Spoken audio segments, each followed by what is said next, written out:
لاہوری شاہ ہے نا ادھر، تو وہاں کیونکہ یہ مجذوب بزرگ تھے، تو وہاں ایک اور مزار بھی ہے بابا لاہوری شاہ کے ساتھ، سائیں جلال رحمۃ اللہ تعالی علیہ۔ تو یہ سائیں جلال تھے نا، یہ بھی دنیا کا عشق کر بیٹھے، عشق مجازی میں گرفتار ہوئے، اور جہاں عشق کر بیٹھے نا وہ گھرانہ ہندو گھرانہ تھا، ہندو لوگ تھے وہ۔ تو کسی دوست نے نا اس کو صلاح دی، اس نے کہا تو اس طرح کر کے تو بابا لاہوری شاہ چلا جا۔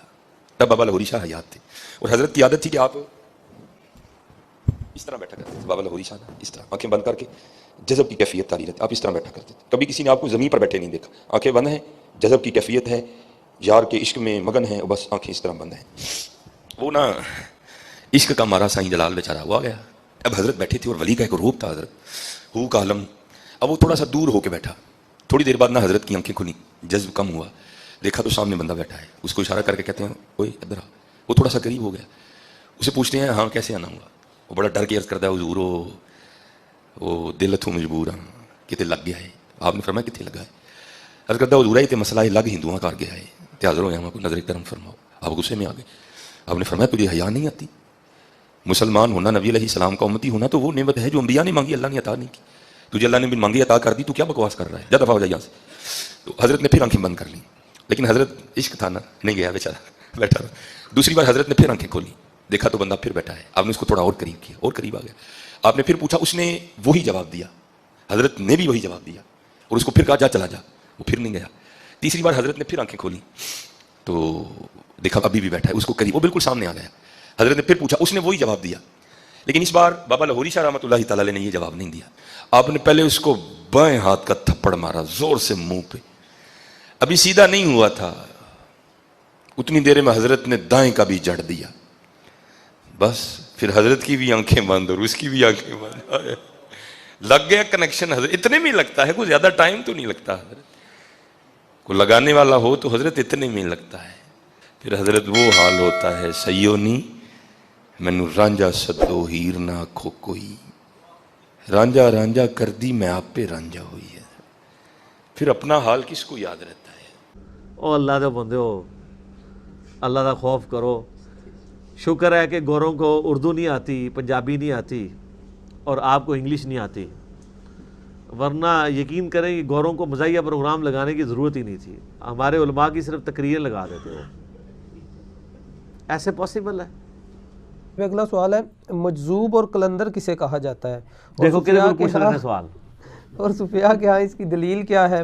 قرآن و سنت کی روشنی میں بیان فرما دیں۔ قرآن و سنت کا مجذوب اور قلندر سے کیا لینا دینا؟ قلندر کا تو آپ کو یعنی صوفیاء کی کتابوں کی روشنی میں بتایا جائے گا نا، قرآن و سنت کی روشنی میں پھر ہم آپ کو بتا دیتے ہیں کہ یہ سارا کا سارا فراڈ ہے۔ قرآن و سنت میں سے صرف انہوں نے دلائل چند ایک چیزوں کے پکڑ کے اور اپنا یعنی لقمہ اس کے منہ میں ڈال کے خاکے میں رنگ بھر کے تو ایک پکچر پیش کر دی ہے۔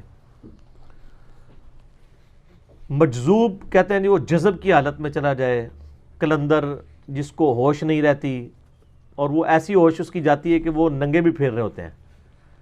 باقی جو بخاری مسلم میں ایک حدیث بھی ہے، نبی علیہ السلام نے فرمایا کہ بعض اللہ کے بندے ایسے ہیں پرانگدہ حال پھرتے ہیں، جن کو کوئی پوچھنے والا نہیں ہوتا، غریب لوگ، ان کا لباس بھی اس طرح کا ہوتا ہے، لیکن وہ اگر کسی معاملے میں اللہ پر قسم کھا لیں تو اللہ تعالیٰ ان کی قسم ضرور پوری کرتا ہے، ٹھیک ہے۔ اور وہ کہتے ہیں دیکھ لیں یہ ہمارے بھی یہ اس میں حضور نے تو کیا ننگے پھر رہے ہوتے ہیں، ننگے کے تو الفاظ ہی نہیں ہے، پرانگدہ حال یعنی اتنے غریب ہیں کہ ان کے پاس سر پہ رکھنے کے لیے پگڑی والے کپڑے بھی موجود نہیں ہیں، ٹھیک ہے۔ اور وہ یہ لوگ نہیں ہیں جن کو آپ ذرا نماز آپ سنیں تو وہ نہیں پتہ، نماز تو چھوڑ دیں، آپ مغرب کی رکھتے پوچھ لیں تو وہ نہیں بتا سکتے۔ کوئی کلپ چڑھا ہوا ہے نا کرن شاہ صاحب دا، مغرب کی رکھتے نہیں ان کو پتہ، ان لوگوں کے بارے میں تو ان کے بارے میں نہیں ہے۔ بخاری و مسلم میں حدیث ہے، نبی صلی اللہ علیہ وسلم کے سامنے سے ایک شخص گزرا، صحابہ سے آپ نے پوچھا اس کے بارے میں تمہارا کیا خیال ہے؟ کہا کہ اس سے زیادہ تو معزز شخص ہی کوئی نہیں ہے، یہ کسی دروازے پر رشتہ مانگے تو لوگ رشتہ دے دیں، کسی کی سفارش کرے تو لوگ اس کی سفارش قبول کر لیں۔ تھوڑی دیر بعد ایک غریب سا صحابی وہاں سے گزرا، وہ بھی صحابی تھا جو پہلے گزرا، کافر نہیں تھا، جس کے جسم پہ کپڑے بھی بڑے نامنل سے تھے۔ آپ فرمایا اس کے بارے میں تمہارا کیا خیال ہے؟ کہا یہ جس دروازے پہ جائے دھتکار دیا جائے، کسی سے اس کی بچی کا رشتہ مانگے تو اس کو رشتہ بھی اس کو دینے کے لیے کوئی تیار نہ ہو. تو یہ بڑا اس طرح کا ہے. نبی صلی اللہ علیہ وسلم فرمایا کہ جو پہلے شخص گزرا تھا نا، پوری زمین ان لوگوں سے بھر جائے نا تو اللہ تعالیٰ کو یہ ایک بندہ اس سے بڑھ کے عزیز ہے. تو وہ یہ ساری چیزیں تھیں. اس کو پکڑ کے مجذوبیت یا تصوف میں یا یہ کہنا کلندر ہوتے ہیں، یہ وہ اس طرح کی چیزوں میں، یہ مسٹسزم ایک پیرلل میں ایک ریلیجن ہے جو مسلمانوں کے ہاں صوفیت کے نام پہ پایا جاتا ہے اور ہندوؤں کے ہاں سادھوؤں کی شکل میں پایا جاتا ہے، اور اسی طریقے سے کرسچنز کے ہاں جو ہے اور جیوز کے ہاں جو ہے وہ راہبوں کی شکل میں پایا جاتا ہے. یہ ہر جگہ موجود ہے. باقی اس کا یعنی انہی دین کی بگڑی بھی شکلیں ہیں. شریعت میں کوئی ایسا مسئلہ نہیں ہے. مسلم شریف میں حدیث ہے جب تک ایک بھی اللہ اللہ کہنے والا موجود ہے نا زمین پہ قیامت نہیں آئے گی. اللہ اللہ سے مراد وہ لوگ ہیں جو سجدے کروا رہے ہیں، اپنے ہاتھ پاؤں چموا رہے ہیں، یا وہ لوگ ہیں جو موحدین ہیں، جو اللہ کے نبی علیہ السلام کی صحیح تعلیمات لوگوں کے سامنے رکھتے ہیں. یہ تو ان کے اپنے کرائٹیریا ہیں. یہ لوگ تو بڑا، میں کہتا ہوں اسلام نے جو مبارک دور پہلے 300 سال کے بعد آج کا دور دیکھا ہے نا، پچھلے 1200 سال میں نہیں دیکھا. 1100 سال کے اندر آپ اپنے بزرگوں کو رو رہے ہیں. آپ ذرا کو اپنا بابا چٹی داڑھی والا لے کے آئے نا جس نے ابھی کبھی ینگ ایج کے اندر قرآن ترجمے سے پڑھا ہو، اور وہ اس کو کہیں گے قرآن پہ لفظ دے کہ تیرے ابے نے بھی قرآن ترجمے سے پڑھا ہوا ہے. رواج ہی کوئی نہیں تھا. اور سر یہ داڑھیوں والا رواج بھی اب شروع ہوا ہے سب کانٹیننٹ میں. تو پہلے کتنے ادھر جوان لوگ اتنی داڑیاں والا سلسلہ تھا ان کا، یا اسی طریقے سے عورتیں اس طرح نقاب کرتی تھیں؟ یہ نہیں تھا. یہ اب ایجوکیشن آئی ہے. بخاری کا ترجمہ ہی کوئی نہیں تھا سر. بخاری کا پہلا ترجمہ 1920 میں ہوا ہے. آج 100 سال پورے نہیں ہوئے. 2019 چل رہا ہے، 6 جنوری آج. تو وہ مولانا مودودی والی بات صحیح ہے کہ انڈیا پاکستان بنگلہ دیش کے لوگوں نے اسلام نہیں قبول کیا، اسلام نے انڈیا پاکستان بنگلہ دیش کے لوگ قبول کر لیے ہوئے. دیکھ کام تو وہی چل رہے ہیں، رسومات وہی چل رہی ہیں، عقائد وہی چل رہے ہیں. آپ ہندوؤں کو بھی دیکھ لیں، وہ بھی اپنے سکھوں کو بھی دیکھ لیں، مزاروں کے اوپر ڈولیاں چڑھا رہے ہیں، یہ بھی ڈولیاں چڑھا رہے ہیں. ٹھیک ہے، تو کہاں سے کہاں تک معاملات چلے گئے ہوئے ہیں. تو بہت بگڑا ہوا معاملہ ہے. اگر آپ کلمے کے اوپر مجھے پرانے بزرگوں کا نہیں پتا انہوں نے پڑھوایا کہ نہیں پڑھوایا. آج ڈاکٹر ذاکر نائک ہزاروں کے مجمع میں سینکڑوں ہندوؤں کو مسلمان تو کر چکے ہیں نا ویڈیو میں. تو کیا ان بابوں کے ماننے والوں نے ڈاکٹر ذاکر نائک کو اللہ کا ولی مان لیا؟ تو اپنے ولی اپنے بوجھے چ رکھو. پھر اگر کلمہ پڑھانا ہی کسی کے اللہ کے ولی ہونے کی دلیل ہے تو ڈاکٹر ذاکر نائک کو ولی کیوں نہیں مانتے؟ آپ نہیں مانیں گے. تو آپ کہتے ہیں ہمارے بزرگ خدمت کی ہے. آپ وہ تو ہم اس کی انجینئرنگ کرنا شروع کریں. دین کی نہیں خدمت کی، اپنی وہ بزرگیوں کے جو سلسلے ہیں ان کی خدمت کی ہے. دین کی خدمت ہوتی تو آج ہمیں نظر آ رہی ہوتی. آج انڈیا پاکستان بنگلہ دیش میں اکثر لوگ سورۃ الفاتحہ کے ٹیسٹ میں فیل نہ ہو رہے ہوتے. ایاک نعبد و ایاک نستعین پڑھ پڑھ کے بھی وہ بابوں کا نہ پکار رہے ہوتے. ٹھیک ہو گیا. مغرب کی اذانیں شروع ہونے والی ہیں. باقی انشاءاللہ نماز مغرب کے وقفے کے بعد انشاءاللہ تعالی. یوم ندعو کل اناس بامامہم، قیامت کے دن آواز لگے گی، لوگوں کو ان کے اماموں کے ساتھ پکارا جائے گا. آواز لگے گی، کہاں غوث پاک کے مرید؟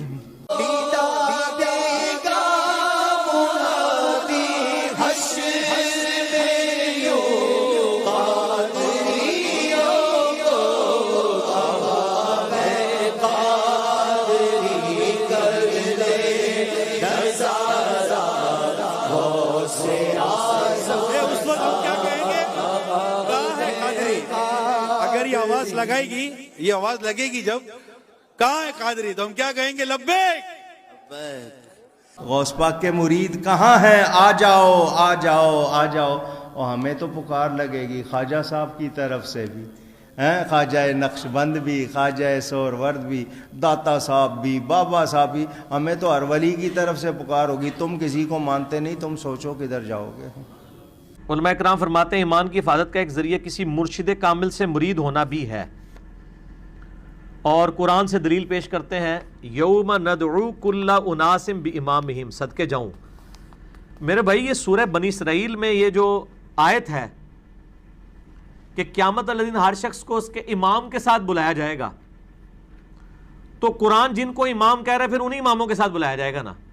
اگر آپ کے اماموں کے اور آپ کے بزرگ بابوں کے نام قرآن میں لکھے ہوئے ہیں تو یہ وہ والے امام ہوں گے. اور اگر اس امام سے وہ والے امام مراد لینے جو قرآن نے خود بتائے ہیں. قرآن نے کیا بتایا ہے؟ قرآن نے بتا دیا کہ ہر شخص کو جو اس کے امام کے ساتھ بلایا جائے گا وہ امام کون ہوگا. یہ آیت سورہ نساء کی آیت نمبر 41. اعوذ باللہ من الشیطان الرجیم. فَكَيْفَ إِذَا جِئْنَا مِن كُلِّ أُمَّةٍ بِشَهِيدٍ. وہ کیسا وقت ہوگا جب ہم ہر امت میں سے ایک گواہ کو، ایک امام کو کھڑا کریں گے. وَجِئْنَا بِكَ عَلَىٰ هَٰؤُلَاءِ شَهِيدًا. اور اے نبی علیہ السلام آپ کو گواہ کے طور پر کھڑا کریں گے ان مشرکین عرب اور آپ کے مخالفین کے خلاف. تو یہ امام یہ ہیں، یہ آپ کے بنائے ہوئے امام نہیں ہیں. ٹھیک ہے نا جی. یہ امام قرآن کی ٹرم میں تو امام، لیڈر، شہید، ٹھیک ہے جی، دائی، یہ سب ٹرمالوجیز پیغمبروں کے لیے. سورہ الاعراف کی شروع کی آیات آپ پڑھ کے دیکھیں، اس میں آپ کو مزید کلیئر ہو جائے گا. سورۃ الاعراف کے بالکل سٹارٹ کے اندر اللہ تعالیٰ نے اس حوالے سے انبیاء کا منصب جو ہے نا وہ بیان کیا ہے. اعوذ باللہ من الشیطان الرجیم. بسم اللہ الرحمن الرحیم. آیت نمبر 7 میں وَلَنَقُصَّنَّ عَلَيْهِمْ بِعِلْمٍ، نہیں، آیت نمبر 6 فَلَنَسْأَلَنَّ الَّذِينَ أُرْسِلَ إِلَيْهِمْ. ہم ضرور پوچھیں گے ان لوگوں سے جن کی طرف ہم نے رسولوں کو بھیجا کہ بھئی رسولوں نے پیغام پہنچایا کہ نہیں. وَلَنَسْأَلَنَّ الْمُرْسَلِينَ. اور ہم رسولوں سے بھی پوچھیں گے بھئی تم نے پیغام میرا پہنچایا کہ نہیں. رسولوں کو بھی پوچھا جائے گا کہ آپ نے کام کیا ہے کہ نہیں، اور جن کی طرف آئے ان کو بھی پوچھا جائے گا کہ ہاں بھی رسولوں نے پیغام پہنچا. اسی لیے تو بخاری مسلم کی حدیث ہے نا، یوم النہر کا خطبہ. آپ علیہ السلام نے کیا کہا؟ اوہ میں نے لوگوں اللہ کا پیغام تم تک پہنچا دیا. صاحب نے کہا یا رسول اللہ پہنچا دیا. آپ نے 3 دفعہ اپنی شہادت کی انگلی آسمان کی طرف بلند کی، پھر ان کی طرف، اے اللہ گواہ رہنا، اے اللہ گواہ رہنا، اے اللہ گواہ رہنا. پھر آپ نے فرمایا کہ اب یہ تمہاری ذمہ داری ہے کہ اس پیغام کو دوسرے لوگوں تک پہنچا دو. اور بسا اوقات جس کو پیغام پہنچایا جاتا ہے وہ زیادہ یاد رکھنے والا ہوتا ہے بنسبت اس کے جو پہنچا رہا ہوتا ہے. تو یہ جو کہہ رہے ہیں نا کہ جی وہ مرید ہونا بھی ضروری ہے، مرشد کامل پہ میری پیری مریدی کی شرعی حیثیت آپ لکھیں نا، یوٹیوب پہ کلپ کھل جائے گا. یہ جتنی باتیں ثابت کرتے ہیں وہ اس امام سے مراد خلیفہ وقت اور حکمران ہیں، ان کے بنائے ہوئے نہیں ہیں. ٹھیک ہے نا جی. بات کہاں سے لے کے اس پہ بھی میں نے ان کو علمی پھکی دی ہے کہ بخاری مسلم میں حدیث ہے جب ایک امام کی بیعت ہو جائے اور کوئی دوسرا بیعت کے لیے آگے آئے تو اس کو قتل کر دو. تو پھر میں نے کہا تھا آپ ذرا پاکستان میں ذرا فیصلہ کریں کہ ہزاروں لوگ جو ہیں وہ بیعت کروا رہے ہیں، تو اب کس کو شہادت کے درجے پہ آپ نے فائز کرنا ہے اور کس کو زندہ رکھنا ہے، آپ خود فیصلہ کریں. کیونکہ آپ نے حدیثیں تو وہی لی ہوئی ہیں نا امام والی جو حکمران کے بارے میں، اور اس سے آپ پیری مریدی کا سسٹم ثابت کر رہے ہیں، تو پھر پورا فٹ کریں نا. میٹھا میٹھا ہپ ہپ تے کوڑا کوڑا تھو تھو، ایسا نہیں ہونا چاہیے. اچھا، ایک ترجمہ امام کا کیا گیا ہے نامہ اعمال بھی، یہ بھی ترجمہ بنتا ہے. دونوں ترجمے درست ہیں. اچھا، پھر میں آپ کو ایک واقعہ بتاتا ہوں. یہ شیخ عبدالقادر جیلانی رحمہ اللہ تعالیٰ کے بارے میں ایک واقعہ جی. وہ ایک دفعہ ایک جنگل میں عبادت کر رہے تھے تو آسمان سے آواز آئی، ایک روشنی ظاہر ہوئی، عبدالقادر تجھے اللہ نے بخش دیا، اب کے بعد کوئی نمازیں نہیں، جو مرضی کر. تو انہوں نے پڑھا لا حول ولا قوت الا باللہ، تو وہ شیطان تھا چیخ مار کے غائب ہو گیا. شیخ عبدالقادر جیلانی نے کہا کہ نمازیں تو نبی کو معاف نہیں تھیں، میری کیا حیثیت ہے. تو جاتے جاتے اس نے کہا کہ شیخ عبدالقادر جیلانی تیرے اس مقام پہ پہنچے ہوئے 70 اولیاء اللہ میں نے بہکا دیے ہیں اسی بات کے اوپر، تو اپنے علم کی وجہ سے بچ گیا. تو انہوں نے کہا یہ تو نے دوسرا وار کیا ہے، میں اللہ کے فضل کی وجہ سے بچا ہوں. یہ اللہ اکبر، اس واقعے کی میں انجینئرنگ کرنے لگا ہوں کہ سر وہ جو 70 غوث تھے جن کو شیطان نے اوندھا منہ کر کے دوزخ میں پہنچایا ہے، ان کے لاکھوں مرید کدھر گئے؟ 71 چوں ایک ہی بچا جے، 70 نو تو شیطان لے گیا جے. تے سانو کے پتا ہے تسی جڑے پیر ساڈے بنا رہے ہو انہاں نال کی ہونا ہے؟ اگر غوثاں نال ہویا ہے تو پھر ہم کہتے ہیں اس کو اپنا پیر مانے جس کی گارنٹی قرآن میں ہے، ما ضل صاحبکم وما غوا. تمہارے نبی نہ کبھی بہک کے ہے نہ کبھی بیرا چلے. اور یہ اعلیٰ حضرت نے خود لکھا ہے، اعلیٰ حضرت کی ایک کتاب ہے بیت و خلافت، اس میں انہوں نے لکھا ہے کہ یہ جو بایزید بستامی کا قول ہے نا جس کا کوئی پیر نہیں، اس کا پیر شیطان ہے، یہ محض باطل ہے. تحقیق ہر سنی مسلمان کا پیر محمد رسول اللہ صلی اللہ علیہ وآلہ وسلم. ٹھیک ہوگا جی. تو یہ اعلیٰ حضرت خود کہہ رہے ہیں کہ بایزید بستامی نے جو بات کی ہے یہ باطل ہے. جب ہم کرتے ہیں تو کہتے ہیں بزرگوں کی گستاخ ہے. تو ہم بزرگوں کی گستاخیاں بزرگوں کے اقوال کی روشنی میں ہی کر رہے ہوتے ہیں. میں اعلیٰ حضرت کے ساتھ ہوں کہ یہ باطل ہے اور یہ جھوٹ ہے.